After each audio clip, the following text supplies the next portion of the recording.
talak ini adalah perkara yang rumit, sehingga perlu benar-benar kita memahami ilmunya, kemudian keadaan rumah tangganya, dan dampak yang dimunculkan olehnya.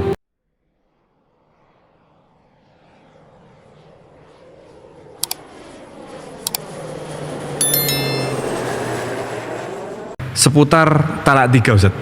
Seputar talak tiga. Talak tilu. Talak tilu. Nah, begini Pak Ustadz. Suami saya itu sudah 3 kali lebih mengucapkan talak. Tapi beliau tetap bersikeras, katanya masih bisa diperbaiki dengan cara nikah lagi. Sedangkan saya tahu dari ceramah-ceramah itu kalau sudah talak 3 itu sudah tidak boleh diteruskan, meskipun dengan nikah lagi.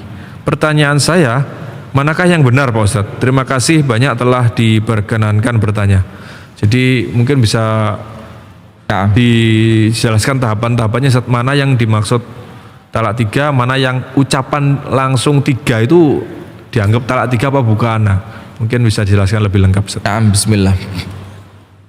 Allahumma ftah alai futuhal arifin wa yassir li an ujib hadha. Begini hadirin sekalian dirahmati oleh Allah Subhanahu wa taala, mengenai talak ini adalah perkara yang rumit, sehingga perlu benar-benar kita memahami ilmunya, kemudian keadaan rumah tangganya, dan dampak yang dimunculkan olehnya. Sehingga bukan sekedar kemudian kita mengatakan, oh sudah selesai talak, tapi dampaknya. Nah, maka begini, at-talaqu marratani. Talak itu yang ada kemungkinan rujuk itu adalah talak pertama dan talak kedua. Apabila sudah menjadi talak yang ketiga atau talak bain, yang tidak ada kemungkinan untuk merujuk istri yang telah ditalak dengan talak 3, kecuali setelah istri itu menikah dengan laki-laki lain dengan pernikahan yang serius, ternyata Allah takdirkan bercerai dari suami berikutnya, baru Anda boleh menikah kembali dengannya dengan akad yang baru. Secara umum begitu. Sekarang saya jelaskan talak pertama. Talak pertama adalah ketika seorang suami mengucapkan kepada istrinya, engkau aku cerai, engkau aku talak, atau engkau bukan lagi istriku. Itu dengan bahasa yang sharih, jelas. Maka jatuh talak, bercanda ataupun serius, dan itu sudah jatuh talak satu. Ataupun dalam keadaan emosi, Ustaz. Emosi nanti saya jelaskan secara khusus. Ada. Emosi dibagi menjadi 3 oleh para ulama. Nah, kemudian yang kedua adalah kinayah. Bahasa kinayah itu bahasa kiasan. Dan ketika talak itu dengan bahasa kiasan, maka dikembalikan kepada niat orang yang mengucapkan, dan dia wajib jujur. Karena berkaitan dengan apa? Halal atau haramnya hubungan berikutnya. Nah, kiasan begini, kamu aku pulangkan ke rumah ibumu. Kalau diniatkan yang mengucapkan niatnya adalah cerai, maka jatuh cerai. Tapi kalau aku pulangkan kamu ke rumah ibumu untuk apa? Istirahat mungkin niatnya, supaya kamu bisa berpikir lebih jernih misalkan, itu tidak jatuh talak. Nah, setelah talak yang pertama jatuh, engkau saya cerai, jatuh. Maka saat itu si istri tidak boleh keluar pergi meninggalkan rumah suaminya sampai masa iddahnya selesai. Kapan masa iddahnya selesai? Setelah 3 kali masa suci. Nah, maka dengan itu menceraikan istri itu ada waktunya, tidak sembarangan. Tidak boleh menceraikan istri ketika sedang haid, dan tidak boleh menceraikan istri setelah haid tapi sebelumnya digauli. Jadi apabila ingin menceraikan istri, ceraikan istri dalam keadaan dia suci dari haid dan sebelumnya tidak digauli. Jadi misalkan begini, dia sekarang haid, kemudian suci dari haid, jangan digauli, baru boleh ditalak. Tapi kalau suci dari haid, kemudian digauli, disuruh merujuk dulu. Dirujuk dulu istrinya, kemudian apa? Ditunggu setelah dia haid, suci, jangan digauli, baru diceraikan. Nah, maka talak yang pertama tadi pemirsa, itu akan jatuh talak dan mereka sah menjadi pasangan yang bukan lagi suami istri setelah melewati masa iddah 3 kali suci. Nah, sebelum masa iddahnya selesai, maka mereka bisa rujuk tanpa nikah ulang, tanpa akad baru. Sebelum masa iddahnya selesai. Maka cukup dengan mengucapkan aku merujukmu, aku kembali kepadamu, atau dengan langsung hubungan suami istri, itu otomatis. Tapi apabila masa iddahnya sudah selesai dan dia tidak dirujuk oleh suaminya, maka apabila dia menginginkan kembali kepada istrinya, maka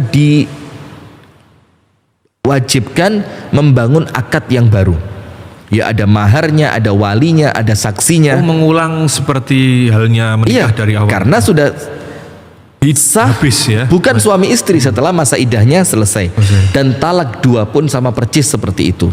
Nah, baru ketika talak 3 tidak ada kemungkinan rujuk kecuali setelah si istri tadi menikah dengan laki-laki lain dengan pernikahan yang betul-betul niat menikah, dengan pernikahan yang serius, pernikahan yang benar-benar, ternyata Allah takdirkan dia bercerai dari suami barunya, baru suami yang telah menceraikan sebelumnya boleh kembali menikahinya dengan akad yang baru. Artinya pernikahan serius dengan orang lain itu sampai ada hubungan suami istri juga, Ustaz ya? Jelas dong, ya seperti itu. Nah, kemudian sekarang mengenai mengucapkan talak ketika sedang emosi.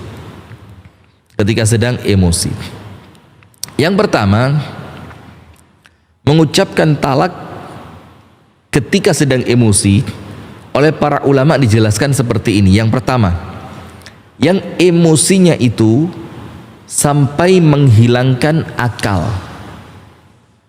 Dan disampaikan oleh sebagian ulama yang lain bagaimana mudahnya ngerti bahwa emosi ini sudah menghilangkan akal. Dia melakukan sesuatu yang kalau orang normal nggak akan lakukan, sampai mukul kaca dan dia nggak terasa. Ternyata tahu-tahu tangannya berdarah. Kemudian dia ucapkan talak dan dia kalap kayak orang kesurupan. Maka talaknya tidak jatuh. Kenapa? Karena dianggap dia sedang tidak berakal. Nah, tapi ketika talak itu dilakukan ketika dia marah, kan orang marah emosi, tapi emosinya tadi tidak sampai menghilangkan akalnya. Dia ngerti apa yang dia ucapkan. Yang dia ucapkan dia ngerti, saya menceraikan kamu, kamu sekarang bukan lagi istriku, begitu. Nah, maka ini jatuh talak. Akan tetapi ada pendapat yang ketiga, diceraikan dalam keadaan emosi, dia tidak menutupi akalnya, emosi tidak menutupi akalnya, tapi setelah dia mengucapkan itu dia sadar, kemudian menyesal. Nah, tadi kan marah, tapi nggak sampai hilang akal. Dia ceraikan istrinya. Setelah istrinya diceraikan, ketika kemarahannya reda, dia menyesal. Nah, disinilah letak perbedaan pendapat para ulama. Ibnul Qayyim mengatakan tidak jatuh talak, walaupun mayoritas ulama mengatakan jatuh talak karena dia telah mengucapkannya dalam keadaan akalnya sadar. Wallahu ta'ala a'lam bissawab. Nah, mengenai tadi Ustaz, mengucapkan talak yang langsung 3 kali, nah itu bagaimana Ustaz? Nah, mengucapkan talak dalam satu majelis 3 kali, mayoritas ulama wallahu a'lam bissawab mengatakan jatuh 3, kecuali al-imam atau Syekhul Islam Ibnu Taimiyah. Syekhul Islam Ibnu Taimiyah mengatakan jatuh 1 talak karena belum selesai masa iddah, belum lewat masanya langsung talak, atau ucapkan kamu saya talak 3. Itu Ibnu Taimiyah mengatakan jatuhnya talak 1, walaupun mayoritas ulama yang lain mengatakan, jumhur ulama mengatakan jatuh talak 3. Nah, maka yang seperti ini tentu perlu dihindari karena khawatir kalau yang benar adalah jatuh talak 3. Nah, maka seemosi-emosinya tetap jangan sampai ngomong 3 gitu ya, ditahan saja, karena kalau masih 1 masih rujuknya insya Allah mudah sebelum masa iddahnya selesai. 2 rujuknya mudah. Nah, yang jadi masalah sekarang begini, talak 1 sebelum masa iddahnya selesai dirujuk dengan ucapan aku merujuk kamu, kemudian dia menalak istrinya, menceraikan istrinya untuk yang kedua. Apakah ini 2 atau tetap 1? Karena yang sebelumnya sudah selesai dirujuk. Nah, maka ini talak 2, walaupun sebelumnya sudah rujuk.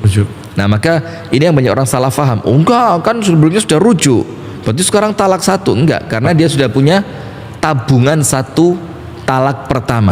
Padahal artinya rujuk itu adalah setelah putus satu gitu ya. Nah ini juga pendapat para ulama, artinya kenapa dihitung dua yang berikutnya? Karena rujuk itu kan setelah terjadinya talak yang setelah pertama. Hitungan satu. Iya. Tidak ada kembali kalau sebelumnya tidak berpisah kan? Tidak bisa kembali nol, nggak bisa. Tidak ada kembali nol. Wallahu a'lam bishawab.